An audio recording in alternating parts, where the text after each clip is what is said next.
महागणपतिं मनसा स्मरामि महादेवमुदं शिरसा नमामि महागणपतिं मनसा स्मरामि.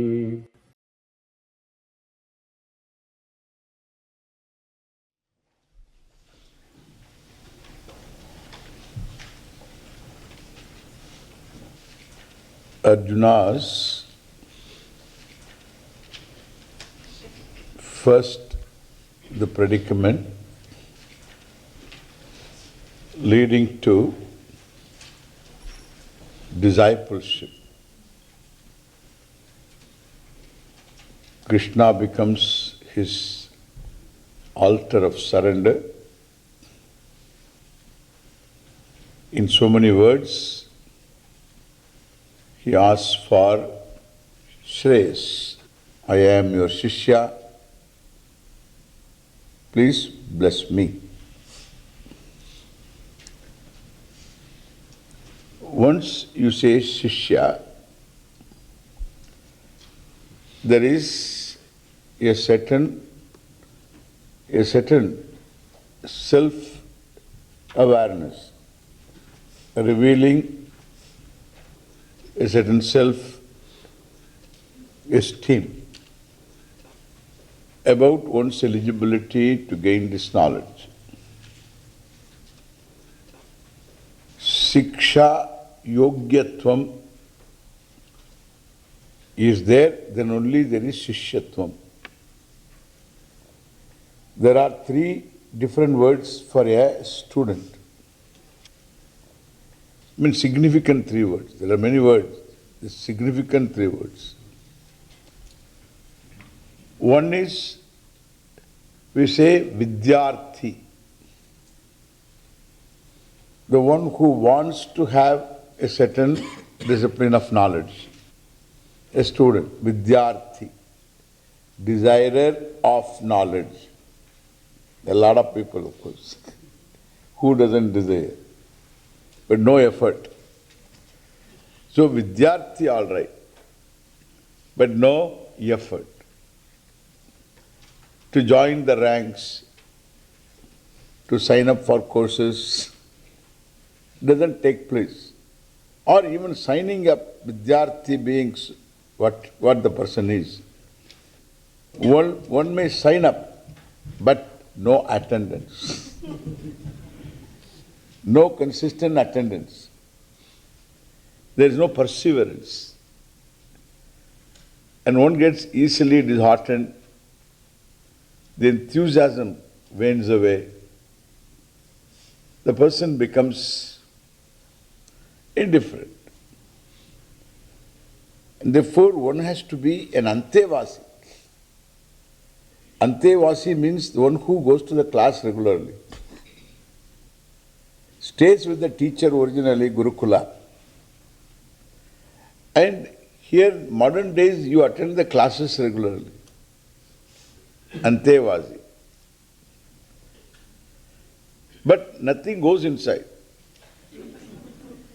So that means that sikshayaha yogyatvam is not there.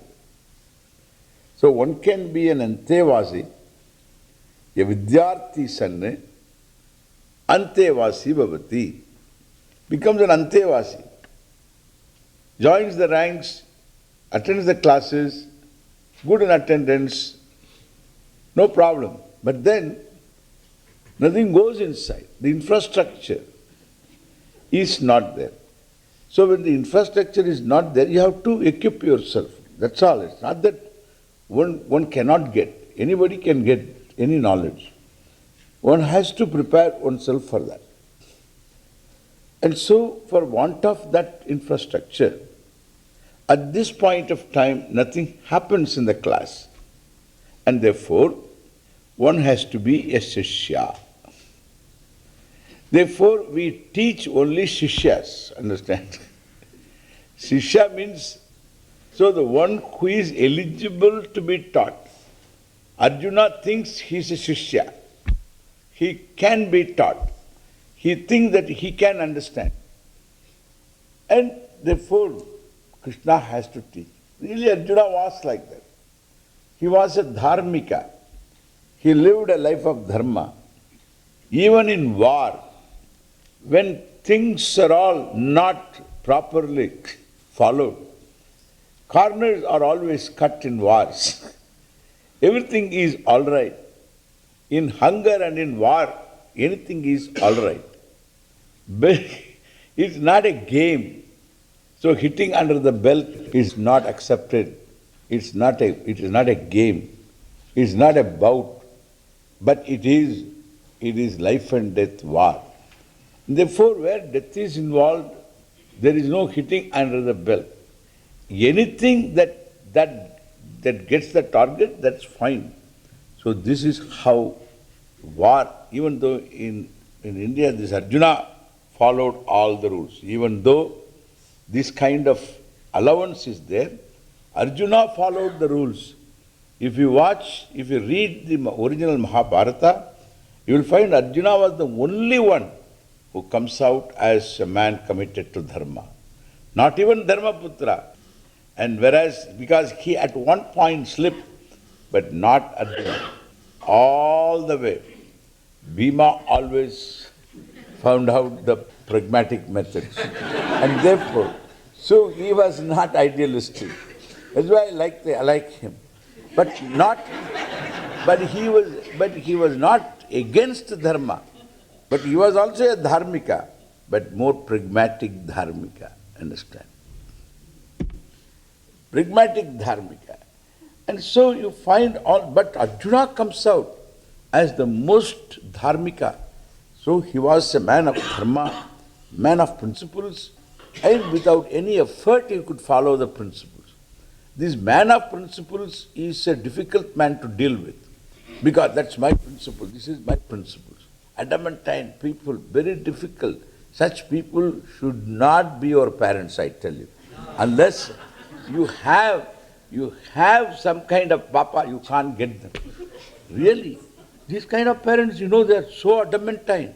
So, especially when they come out of nowhere, do you know what? I'm a self-made man. Okay, sir. Everybody is self-made only. It is not some self-made. Everybody is self-made. I'm a self-made man. Do you know where did I read? I used to read under the street light. We had no lamp in our house. Once he did that, that's all.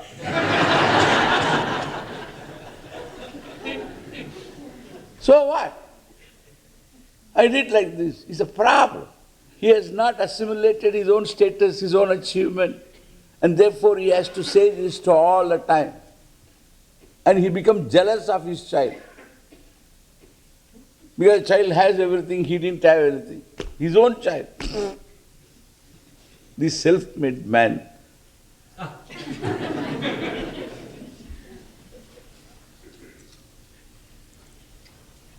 Very difficult. These principles, this should be natural to you. For Arjuna, it was all natural. That's called maturity. Assimilated maturity, assimilated values. People have values and they need to be assimilated. When they are assimilated, they become you. There is no heaviness there. It's just you, the person. And that's what is called maturity. Arjuna was mature. This knowledge is not meant for mature, and for the immature, if it cannot be taught, even if it is taught, it gets distorted. Nothing seems to really work, and that's therefore, he says here, Arjuna thinks that he is qualified to receive this knowledge. Sishyasteham, mam shadi. One side is okay. This is something like 50% marriage is over, and therefore, so one side is over, the other side what? One fellow said, 50% of my marriage is over with this famous person. Hey, did you meet the person? No. Then how? I have decided to marry, that's all. So this is not 50% marriage over. So it takes two. And naturally, here, he is a sishya, all right. But sishyatvam, even though he has decided Krishna to be the guru, Guru should decide to teach. He may say, I will teach you, but later. Over. Ekalavya was a young hunter. He wanted to learn from Drona. And therefore he said, so you please teach me archery. He said, okay, you just learn. Think about me and learn after. And don't worry about it. And then he did like that. And think about him. And he made a kind of a form of Drona and put it on the altar, and afterwards began learning. And he became greater than Arjuna. And that fellow, Ekalavya, he had chosen Drona as the teacher. But the teacher Drona did not teach him. But similarly here, Arjuna has chosen Krishna as his teacher. Now Krishna has to teach him. Suppose he didn't teach, then what will happen? There will be no Gita. There will be no Gita. Fortunately, he taught him. If he had told him, get up and fight, we'll talk about it later, then there will be no Gita either. Get up and fight is not Gita. That is not Gita, that is advice. So Gita has the topic of Shreyas. Shreyas means it's a final solution to the basic problem. And therefore, so Shreyas he wants, Shreyarthi Arjuna, for which one has to get this knowledge from the teacher. And therefore, here we should see what Krishna does. Then Sanjaya says, hey Dhritarashtra, Krishna really talked to him. Prahasanniva Bharata. He says, hey Bharata, even Dhritarashtra is the Bharata only. So, hey Bharata, Krishna did talk to him as though laughing.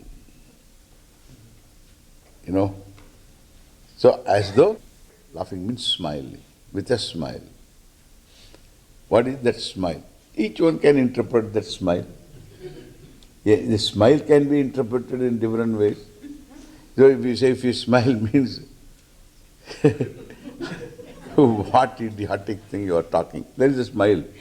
So suppose you smile, that doesn't mean that you are appreciating. So smile has got different meanings. From where does the smile come? So I interpret the smile saying, Krishna, come Arjuna, now at least you are asking me, therefore I am going to give you the whole thing, be ready. Fasten your seat belts. Seat belts? So seat belts, Arjuna, Sri Bhagavan Uvacha. Started. The whole Gita starts, Sri Bhagavan Uvacha. You read this. Om Shri Bhagavan Ashocchanan Vasochastvam Prajnavadamscha Bhashase Gatasuna Gatasumscha Nanusochanti Panditaha Ashocchanan Vasochastvam Prajnavadamscha Bhashase Gatasuna Gatasumscha Nanusochanti Panditaha.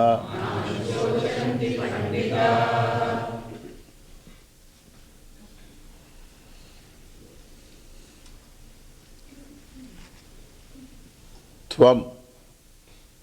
This tvam can be directly to Arjuna, you, and through Arjuna to all of us. Okay? To all of us, you.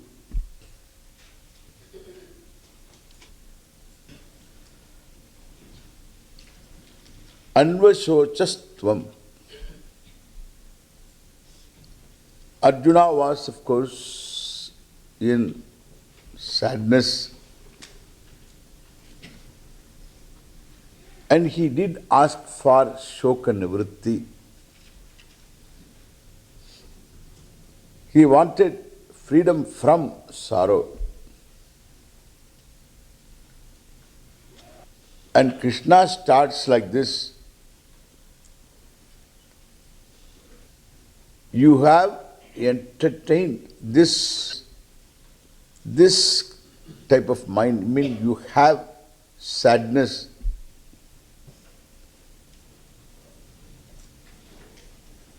And there is no reason to be sad.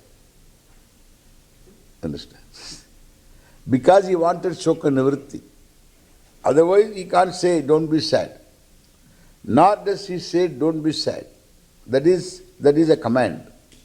Don't be sad. Neither a command nor request will work here.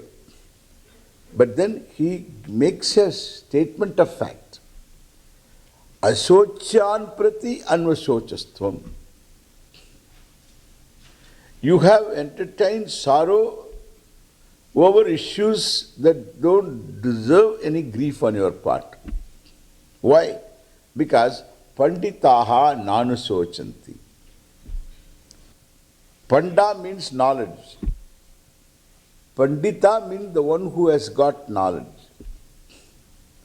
So Panda prajna. So prajna can be Atma prajna. So prajna jata isya panditaha. The one in whom Panda is there, prajna is there, knowledge is there, sa panditaha. And panditaha,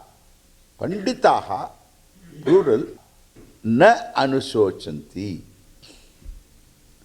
They do not come under sadness, sorrow. You talk words smacking wisdom. Because Arjuna did talk a lot in the first chapter that I don't want to do this will happen, this will not. If I continue with this war, that will happen, this will happen, papam will come to us, this and that, all this smacking wisdom. And therefore he says, you are talking big wise words. Asocyan anvasochastvam prajnavadancha bhashase. Periya vaartha ellam pesurappa. So big words you are talking. All these words smacking wisdom you are talking. Prajnavadamscha bhashase. Asocyan anvasochastvam. They don't go together. You talk big words and nothing happens. It is something like somebody saying, you are Satchidananda. I am Satchidananda. We are all Ananda. So this fellow sheds tears because you are such a big Ananda. And you are Ananda, I am Ananda, we are Ananda, therefore we all cry. Okay? So this is what we call, this is inappropriate. It is inappropriate. This sadhu, some people come and talk about this. Serious. They say serious topic. Vedanta is a serious topic. What is serious topic? True, it is serious topic, sir. Then what? How do you talk? Atma is Brahman. Brahman is Satyam. Satyam is Jnanam. Jnanam is limitless. The limitless. I don't know how to talk. Okay?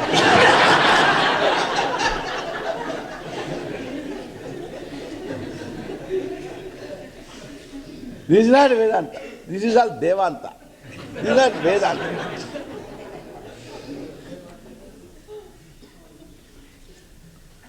Vedanta is serious. Who says it is not serious? There is nothing more serious than that. But it is not grave. It doesn't mean serious. Anything serious is to be grave. Marriage is serious. Really, definitely it is. It is a serious thing, but it is not a grave thing. It's not a grave event. It is serious. Puja is serious, not grave. There are a lot of things which are serious but not grave. And therefore, so here you are talking one thing and you behave differently, just to start with. Asochan anvasochaha. Prajnavadamscha bhashase. Gatasun, this is what he says here. How can Arjuna said, how can I kill all these people, my own people will die, etc. And therefore, Lord Krishna says, Gatasun, Agatasun prati, Panditaha nanusochanti. People who have so breathed their last, Gatasavaha. So the people whose prana has gone out, they are called. So the people who are, dead otherwise. And the other one who are not yet dead, agatas, agatasavaha. So the gatasun prati, agatasun prati, asu means prana. Agatasun prati, panditaha nanusochanti. People who are dead or people who are not yet dead. Not yet dead, you cannot, if you say around the not yet dead, means who are dying. You can't cry because they are dying. They require some help. And you have to stand by that person and then say, hey, come on, you will get up. Or something, don't worry, I am here to take care of everything. Means what? All the things that you have, I will take care of. You don't worry. So you have to stand by that fellow and encourage him so that he will have some will to get up and do things, okay? And so you can't sit and stand around and cry and little hope that he has, that also will go away. So the hope is very important for a human being. And naturally, that hope is to be given and encouraged.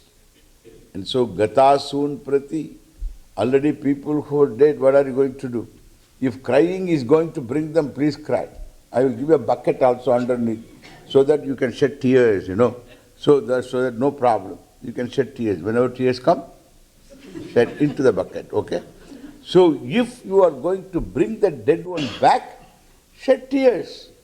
Shed tears. But if they don't bring the person back, what is the use of shedding tears? Because the one who is shedding tears also is a going person, correct? At least the remaining person is crying, is okay. But he is also a growing person. One is dead and gone. Dead and gone. Gone? This fellow is dead. That's all. So that's over. So this is how it is, because the fellow who is crying also is to be cried over, correct? All are in the queue. We don't know who is first, who is next. That is the fun.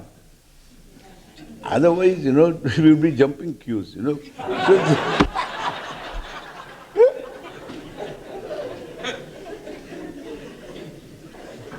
push some fellow into the queue, something.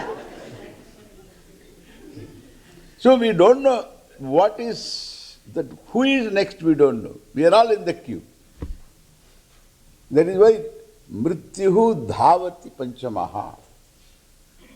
Bishasmadvatah pavate, Bishodeti suryaha, Bishasmadagnischendrascha, Mrityurdhavati panchamayiti. Talking about Bhagavan's ajna, things are all moving because of the order of Bhagavan. Mrityurdhavati. Mrityuhu, Lord Death, Yama. So Yama means Lord of Death, called Yama. This Yama, Mrityuhu, he doesn't say he does his job. He doesn't say Mrityuhu swakarma kurute. He doesn't say that. He says Mrityuhu dhavati. Dhavati means not jumps. He leaps around. Because he doesn't go one after the other. All 90s are gone. All 89s are gone. All 88s are gone. All 87s are gone. All 86 is gone. All 85 gone. All 84 gone. That is wonderful. We know exactly when are we going. So this is not that way. It's not that way. Dhavati, now a 90-year-old man, now a 9-year-old child. So like this, Mrityuhu Dhavati Panchamaha. He jumps around all over. That is Lord Death, and therefore the fun is living. Dying is a common thing, because dead one can be born, They call it stillborn. I don't know why it's called stillborn. He's born already. But then stillborn, born as a still, a stiff, I don't know what it is. Stillborn means dead. Born dead. Stillborn means born dead. Understand? It's a peculiar English word. You have to find out what it is. So stillborn. Dead one, a child is born. Born, the child dies. And after some time, the crib death also, child is gone. Then after 1 year, after 2 years, after 5 years, after 6 years, after 8 years, after 9 years, after 10 years, after 20 years, after 40 years, after 50 years, every day, every moment, there is a possibility. Lord Death, what is the sthanam of Lord Death? Somebody asked me this question. Where does Lord Yama live? Then somebody says he lives in Yamaloka. Then where is Yamaloka? Then I said, Yamaloka is between lub and dub. Udhar baita hua hai. Lord Yama is just between lub and dub of your heart.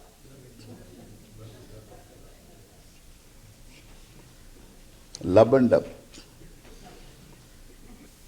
You breathe out, then Lord Yama says, okay, you can breathe in. Then Lord Yama says, okay, you can breathe out. Then Lord Yama says, you can breathe in. Sometimes Yama is tired and he says, all right, you can breathe. You can. That is to take some time. Then it doesn't give complete permission also. That's why lab you get.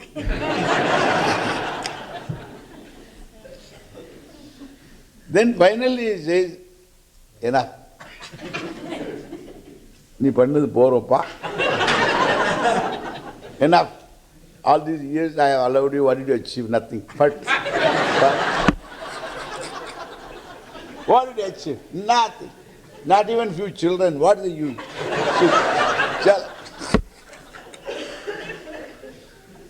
Stop.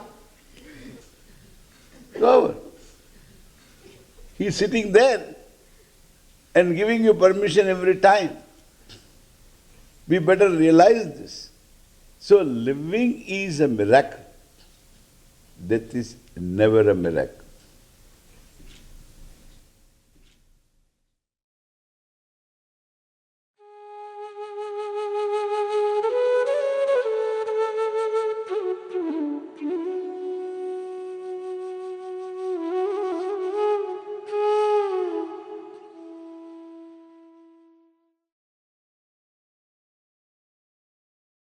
Mahaganapatin manasa smarami Mahadeva mudam shirasa namami Mahaganapatin manasa smarami.